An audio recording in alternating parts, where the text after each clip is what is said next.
IVF treatments పై 20,000 discount. Doctor consultation మరియు ultrasound scan ను ఉచితంగా అందిస్తున్నారు. 49 అంటే సంతానం, 49 అంటే సంతోషం. ఒక్క ఈ పత్రికలో మాత్రమే వాళ్ళ పాలసీ అనుకుంటా అడ్వర్టైజ్మెంట్ అని ఉంది రాశారు.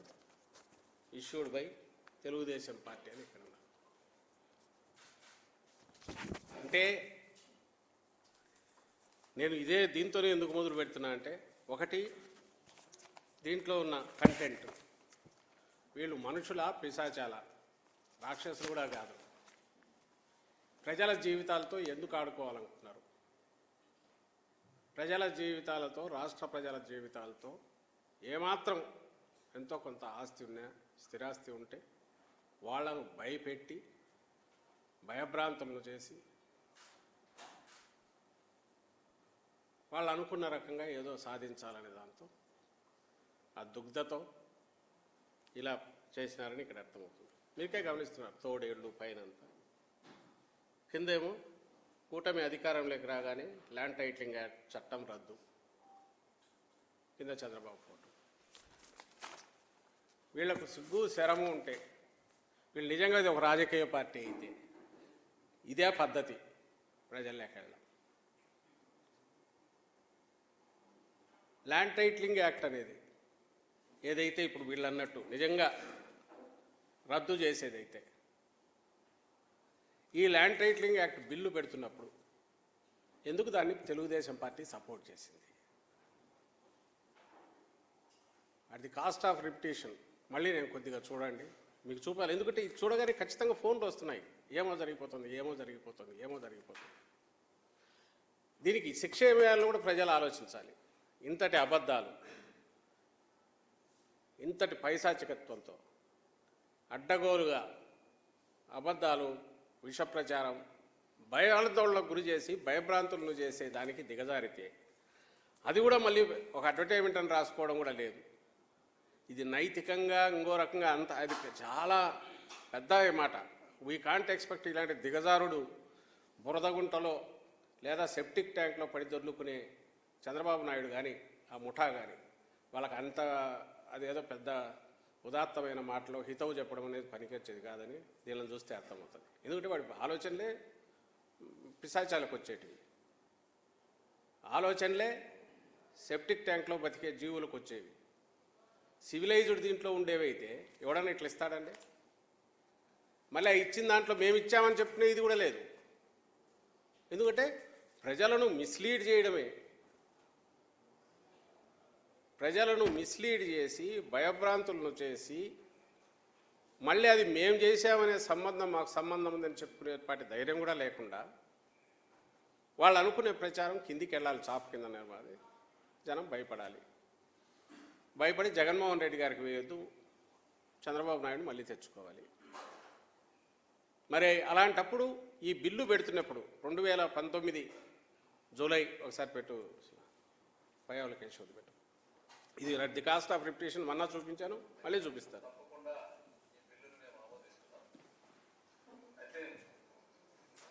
మంత్రి గారు చెప్పినట్టు లక్ష్యాన్ని చాలా స్పష్టంగా చెప్పారు. ఇవాళ భూమి కొనాలంటే భయపడేటువంటి పరిస్థితులు ఉన్నాయి. అది నిజమైనటువంటి టైటిల్, డిస్ప్యూటెడ్ టైటిల్ అనేటువంటిది. ఈ పరిస్థితిలో ఈ బిల్లు రావాల్సినటువంటి అవసరం ఉందనేటువంటిది భారతదేశ ప్రభుత్వం కూడా గుర్తించింది. అధ్యక్షుడు, ఇది నీడ్ ఆఫ్ ది అవర్.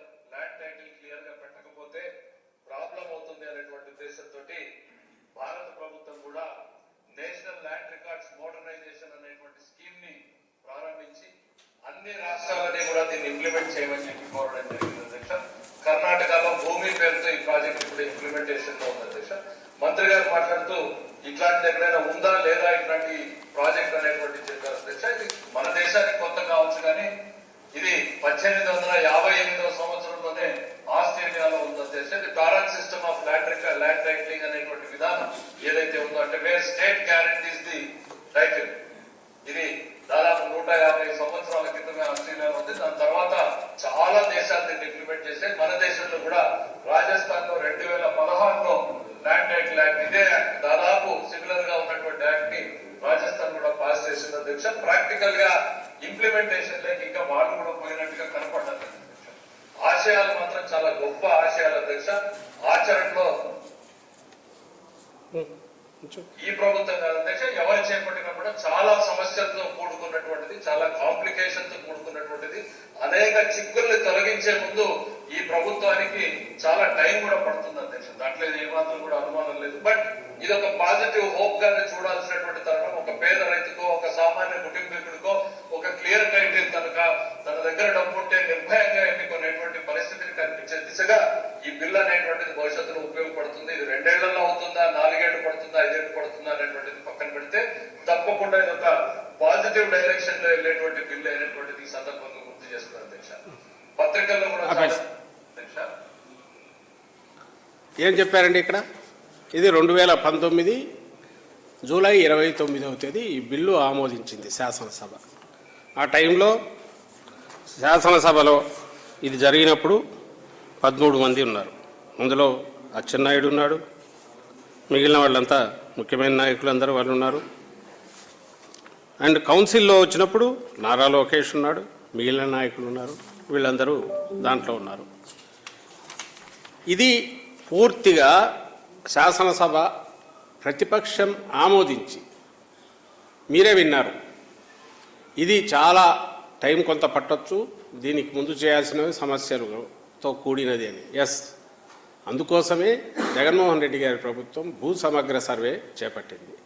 భూ సమగ్ర సర్వే అంతా జరిగి, ఎందుకంటే only documents land titling act తెచ్చితే ఉపయోగం ఉండదు. ల్యాండ్ ఒకరి చేతిలో ఉంటుంది, ఇది ఇంకొకరి చేతిలో ఉంటుంది. ముందు ఓనర్ను ఫిక్స్ చేసుకుంటూ వచ్చి అది ఫైనలైజ్ అయ్యాక డిస్ప్యూట్స్ ఏమైనా ఉంటే దాన్ని కూడా సపరేట్ పెట్టి ఇవన్నీ అయిన తర్వాత ఫైనల్గా అంతా అయిపోయాక ల్యాండ్ టైటిలింగ్ యాక్ట్ వస్తే దానికి ఏదైతే ఆ యాక్ట్ దేని మీద అయితే ఇచ్చేయాలనో ఆ భూములకు సంబంధించి ఒక స్పష్టమైన చిత్రం ఉంటుంది. కాబట్టి ఇంప్లిమెంటేషన్ అనేది షూర్గా, సక్రమంగా, పర్ఫెక్ట్గా జరుగుతుంది. ఓనర్కు పూర్తి దాని మీద రైట్ ఉంటుంది. అక్కడ నుంచి జరిగే ప్రతి డివిజను, సబ్ డివిజన్లన్నీ కూడా దాంట్లో రికార్డ్ అవుతుంటాయి. ఇదే ఆలోచన. సో భూముల సమగ్ర సర్వే అంతా పూర్తయి, అది పూర్తి అయిన తర్వాత ల్యాండ్ టైటిలింగ్ యాక్ట్ వస్తే సింగిల్ విండో లాగా 10 యాక్ట్లు ఇప్పుడు అప్లై అయ్యేది కాకుండా ఒక సింగిల్ దాని మీద ఎవరైనా ఆస్తి కొంటే కొనేటప్పుడే దాని ఇవి తెలుస్తాయి, ఏమైనా ప్రాబ్లమ్స్ ఉన్నాయా, లిటిగేషన్ ఉన్నాయని. కొన్న తర్వాత నిశ్చింతగా ఉండొచ్చు, ఎందుకంటే ఇంకా దాన్ని ఎవరు ఏమీ చేయలేరు. ఇప్పుడు మాదిరి ఇప్పుడు రికార్డులో ఒక రికార్డులో ఒకటి ఉండి, ఇంకో దగ్గర రిజిస్ట్రేషన్ చేయడానికి వీలుగా ఎంఆర్ఓ ఆఫీస్లో ఒకటి ఉండి, కింద అడంగల్లో ఒకటి ఉండి, పైన రిజిస్ట్రేషన్ ఇంకో పేరు మీద డబుల్ రిజిస్ట్రేషన్, ట్రిపుల్ రిజిస్ట్రేషన్, దీనికి స్కోప్ ఉండదు. అలాగే ఎవరైనా గవర్నమెంట్ అనుకో 22 అడ్డంగా పెట్టడం కుదరదు. అన్నిటికంటే ముఖ్యంగా ఇన్ కేస్ వన్స్ ఫైనలైజ్ అయినాక ఈ ల్యాండ్ టైటిలింగ్ యాక్ట్ అప్లై అయ్యి ఇది గవర్నమెంట్ ఇచ్చే పూచి, ఇప్పుడు ఉండేదానికి గవర్నమెంట్ పూచి లేదు. ఇప్పుడు మనం వెళ్ళి ఉన్నట్టుండి కానీ రికార్డులో సరిగా లేకపోతే ఈ బిల్డింగ్ ఉండేదైనా ఒకడు పోయి సంబంధం లేనివాడు, లేదా మీరే పత్రికల్లో మీడియాలో రిపోర్ట్ చేస్తున్నారు, కలెక్టర్ ఆఫీస్ కూడా సర్వే నెంబర్ వేసి కుదవ పెట్టి తనఖా పెట్టి డబ్బులు తీసుకుంటున్నారు, లేదా అమ్మేస్తున్నారు స్థలము. తీరా పోయి చూస్తే కలెక్టర్ ఆఫీస్ అక్కడ. ఎందుకంటే ఇప్పుడు ఇంతకాలం జరుగుతున్నది పేపర్ల మీద ఉండే దాని మీద రికార్డు బిల్డ్ అవుతుంటుంది, యాక్చువల్ గ్రౌండ్ మీద ఇంకోటేదో ఉంటుంది. అలాంటిది దీని ద్వారా గ్రౌండ్ మీద ఏముందనేది తీసుకుని దాని మీద రికార్డు బిల్డ్ చేసి పర్మనెంట్ ఒకసారి చేశాక గవర్నమెంట్ పూచి ఇస్తుంది దానికి. రామకృష్ణారెడ్డి ఇది ల్యాండ్ కొన్నాడు, తనకు సంబంధించిన ల్యాండ్ టైటిలింగ్ యాక్ట్ వచ్చినాక అతను అయితే ఏ కారణాల వల్ల ఫర్దర్ దాని మీద అది కాదు అని తేలితే అది గవర్నమెంట్ రెస్పాన్సిబిలిటీ. అంటే ఇన్ష్యూర్ చేస్తున్నారు, పూచి ఇస్తుంది గవర్నమెంట్, కాంపెన్సేషన్ పే చేయాల్సి వస్తుంది. ఇది ఇంత సేఫ్టీ ఇది ఉంది.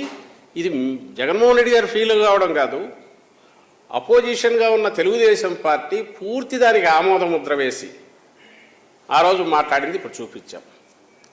మరి దానికి ఆ రోజు ఈ బిల్లును సపోర్ట్ చేసి యాక్ట్ తీసుకురావడం చేసిన ఈ తెలుగుదేశం పార్టీ, ఈ చంద్రబాబు నాయుడే ప్రతిపక్ష నాయకుడు, ఆ పార్టీ నాయకుడు శాసనసభలో ఆ రోజు లేడు, కానీ తనే దాని నాయకుడు.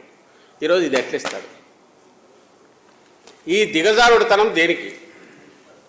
ఇంత అబద్ధాలు ఎందుకు ప్రచారం చేస్తున్నాడు? మరి ఒకవేళ నిజంగా తన ల్యాండ్ టైటిలింగ్ యాక్ట్ అనేది అది డేంజరస్ ఇది అనుకుంటే 2019 ఆ బిల్లు పెట్టినప్పుడు ఎందుకు సపోర్ట్ చేశారు? పోనీ ఆ తర్వాత తన జ్ఞానోదయం అయితే దాని మీద ఇమ్మీడియట్ సెంటర్కి పోయింది, 10-14 డిపార్ట్మెంట్లలో తిరిగింది, డిఫరెంట్ మినిస్ట్రీస్కి వెళ్ళింది, అక్కడి నుంచి సవరణలు వచ్చాయి, సూచనలు వచ్చాయి, వాటిని దీంట్లో ఇంపార్ట్ చేసి తయారు చేసిన యాక్ట్ ఫైనల్గా ప్రెసిడెన్షియల్ అసెంట్కి పోయింది. ప్రెసిడెన్షియల్ అసెంట్ వచ్చింది. ఇప్పుడు అది ఓన్లీ గెజిట్ పాస్ అయింది. దాని తర్వాత ఫర్దర్ ఇంప్లిమెంటేషన్లో లేదు, దానికి ప్రొసీజరల్ ఇవి తయారు కాలేదు, గైడ్ లైన్స్ తయారు కాలేదు. బేర్ యాక్ట్ మాత్రం గెజిట్లో వచ్చింది అంతే.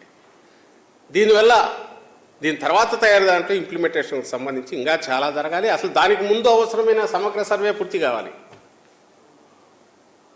నిజంగా ఏ గవర్నమెంట్ అయినా దీనికి పూర్తిగా చిత్తశుద్ధి లేని వాళ్ళైతే ల్యాండ్ టైటిలింగ్ యాక్ట్ ఒకటి చేసేసి, ఎందుకంటే నీతి ఆయోగ్ కూడా ప్రపోజ్ చేసింది. సెంట్రల్ గవర్నమెంట్ అంటే ఇప్పుడు చంద్రబాబు నాయుడు ఎవరితో అయితే పొత్తు పెట్టుకున్నాడో ఆ బీజేపీ సపోర్ట్ చేసింది, బీజేపీ రాష్ట్రాలు ఇది చేసాయి, లేదా మిగిలిన నీతి ఆయోగ్ అక్కడి నుంచి చాలా యాక్టివ్గా దాన్ని పర్సూ చేస్తూ స్టేట్స్కి రాశాయి.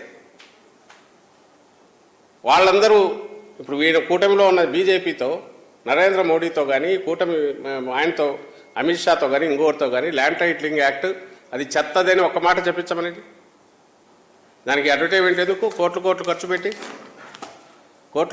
పెట్టి ఎవడైనా ఎన్నికల దగ్గర వస్తే ఏం యాడ్స్ ఇస్తారండి? నువ్వేం చేస్తావో ఇచ్చుకుంటాడు. ఇన్ని కోట్లు ఖర్చు పెట్టి ఒక అబద్ధాన్ని నిజం చేయాలని చెప్పి జగన్మోహన్ రెడ్డి గారి మీద అభాండాలు వేస్తూ ప్రజలను భయపెట్టి ఆయనకు ఓటు వేయనీయకుండా, జగన్మోహన్ రెడ్డి గారికి ఓటు వేయనీయకుండా చూడాలని కుట్ర ఏదైతే ఉందో ఇది దేనికి నిదర్శనం? నీ దిగజారుడుతనానికి, భయపడుతున్నావు అనడానికి, దివాలా తీసావనడానికి, ఎత్తిపోయావనడానికి, నీకు మాట్లాడడానికి కానీ ప్రకటన ఇవ్వడానికి కానీ ఏమీ లేదనడానికి, శవం కదా పోతున్నప్పుడు దింపుడు కళ్ళ మాసంటారు, అంటే అది ట్రెడిషన్, దింపి అక్కడ వెయిట్ చేస్తే ఒకవేళ లాస్ట్ ఛాన్స్ ఉంటుందేమని. అది ఎప్పుడు జరగలేదు, జరగదు కూడా, కానీ అది నడుస్తుంది ఆచారం. అట్లా నీ శవం ఊరేగింపు ఏదైతే ఉందో దాంట్లో ఆఖరణ దింపుడు కళ్ళ మాసలాగా అడ్డంగా, అసహ్యంగా, ఓ రాజకీయ పార్టీ కాదు, సివిలైజ్డ్ నాగరికమైన సమాజంలో ఉండే ఒక వ్యక్తి కూడా ఎవడు చేయకూడని దిగజారుడు, నీచమైన, పైశాచికమైన పని చంద్రబాబు ఈ కోట్లు ఖర్చు పెట్టి చేశాడు. ఈరోజు నువ్వు వస్తే పొడుస్తాననిందో లేకపోతే నువ్వు గతంలో చేసిందో చెప్తూ ఎందుకు యాడ్స్ ఇచ్చుకోలేకపోయావు చంద్రబాబు? ఈ అడ్డగోల అబద్ధాలను ఎందుకు దీని మీద పడేసావు? దీనికోసం కోట్లు ఎందుకు ఖర్చు పెడుతున్నావు? అంటే చెప్పుకోవడానికి ఏమీ లేదు, రేపు చేస్తాననేది ఎవరు నమ్మరు, నీకు తెలుసు, నువ్వే నమ్మట్లే. కాబట్టి జగన్మోహన్ రెడ్డి గారిని బూచోడులాగా చూపించి ఆయన వస్తే మీది కొట్టేస్తాడంటే జనం బెదురుకొని ఆయనకు ఓటు వేయారని దీంతో దుష్ట పన్నాగంతో, విషపూరితమైన ఆలోచనతో ఈ పని చేశాం. మళ్ళీ అడుగుతున్నాం, ఎందుకు ఆ రోజు ఆ బిల్లుకు సపోర్ట్ చేసావు? మొన్న అడిగాము కానీ సంజాయిషి లేదు, దానికి ఎక్స్ప్లెనేషన్ ఇవ్వాలా.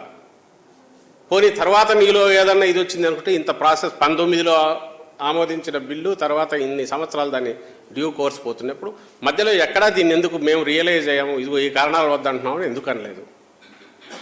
ఇప్పుడు ఎన్నికల ముందు మాత్రమే 4 రోజులు 3 రోజుల పోలింగ్ ఉందనుకో ఈ అడ్డగోలు దుష్ప్రచారానికో విష ప్రచారానికో ఎందుకు తెరలేదు?